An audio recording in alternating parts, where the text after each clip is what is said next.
Olga's plans. Now it was necessary again to find some occupation for father that he was still fit for, something that at least would make him believe that he was helping to remove the burden of guilt from our family. Something of the kind was not hard to find. Anything at all, in fact, would have been as useful for the purpose as sitting in Bertuk's garden. But I found something that actually gave me a little hope.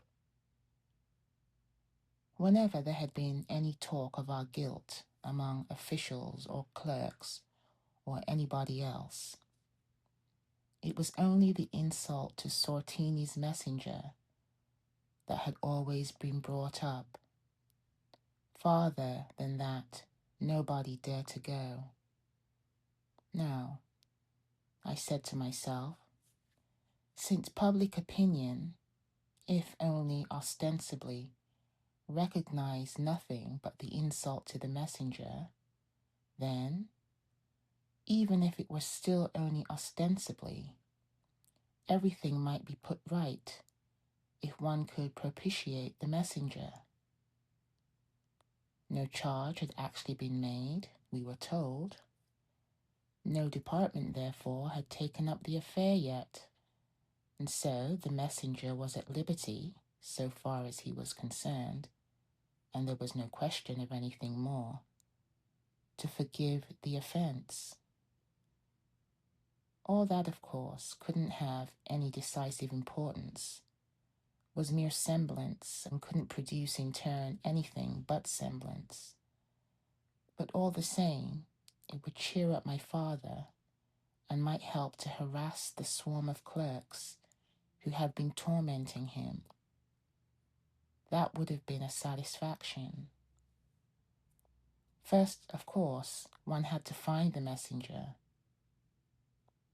When I told my father of the plan, at first he was very annoyed.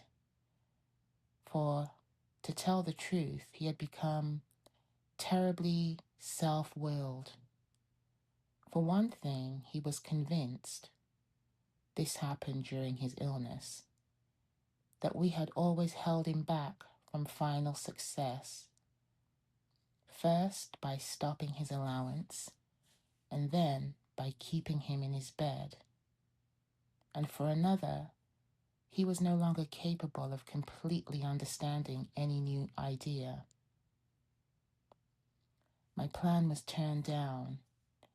Even before I had finished telling him about it, he was convinced that his job was to go on waiting in Bertuk's garden, and as he was in no state to go there every day by himself, we should have to push him there in a hand barrow. But I didn't give in, and gradually he became reconciled to the idea.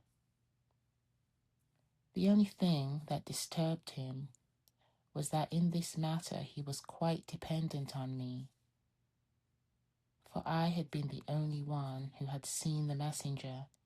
He did not know him. Actually, one messenger is very like another, and I myself was not quite certain that I would know this one again. Presently, we began to go to the Herrenhof, look round among the servants. The messenger, of course, had been in Sortini's service, and Sortini had stopped coming to the village. But the gentlemen are continually changing their servants. One might easily find our man among the servants of another gentleman, and even he himself was not to be found. Still, one might perhaps get news of him from the other servants. For this purpose, it was of course necessary to be in the Herrenhof every evening, and people weren't very pleased to see us anywhere, far less in a place like that.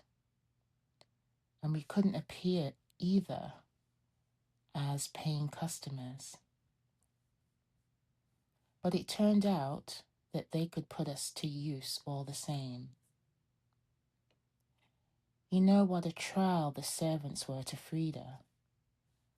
At bottom, they are mostly quiet people, but pampered and made lazy by too little work. May you be as well off as a servant is a favorite toast amongst the officials. And really, as far as an easy life goes, the servants seem to be the real masters in the castle. They know their own dignity too. And in the castle, where they have to behave in accordance with their regulations, they're quiet and dignified. Several times I've been assured of that. And one can find even among the servants down here some faint signs of that. But only faint signs. For usually, seeing that the castle regulations aren't fully binding on them in the village, they seem quite changed. A wild, unmanageable lot, ruled by their insatiable impulses instead of by their regulations. Their scandalous behavior knows no limits. It's lucky for the village that they can't leave the Herrenhof without permission. But in the Herrenhof itself, one must try to get on with them somehow. Frida, for instance, felt that very hard to do, and so she was very glad to employ me to quieten the servants. For more than 2 years, at least twice a week, I spent the night with the servants in the stall. Earlier, when father was still able to go to the Herrenhof with me, he slept somewhere in the tap room, and in that way waited for the news that I would bring in the morning. There wasn't much to bring. We've never found the messenger to this day. He must still be with Sortini, who values him very highly. And he must have followed Sortini when Sortini retired to a more remote bureau. Most of the servants haven't seen him since we saw him last ourselves, and when one or other claims to have seen him, it's probably a mistake. So my plan might actually have failed, and yet it hasn't failed completely. It's true we haven't found the messenger, and going to the Herrenhof and spending the night there, perhaps his pity for me too, any pity that he's still capable of, has unfortunately ruined my father. And for 2 years now, he has been in the state you've seen him. And yet, things are perhaps better with him than with my mother, for we're waiting daily for her death. It has only been put off thanks to Amalia's superhuman efforts. But what I've achieved in the Herrenhof is a certain connection with the castle. Don't despise me when I say that I don't repent what I've done. What conceivable sort of a connection with the castle can this be? You'll no doubt be thinking. And you're right. It's not much of a connection.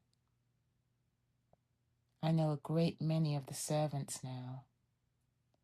Of course, almost all the gentlemen's servants who have come to the village during the last 2 years. And if I should ever get into the castle, I shan't be a stranger there.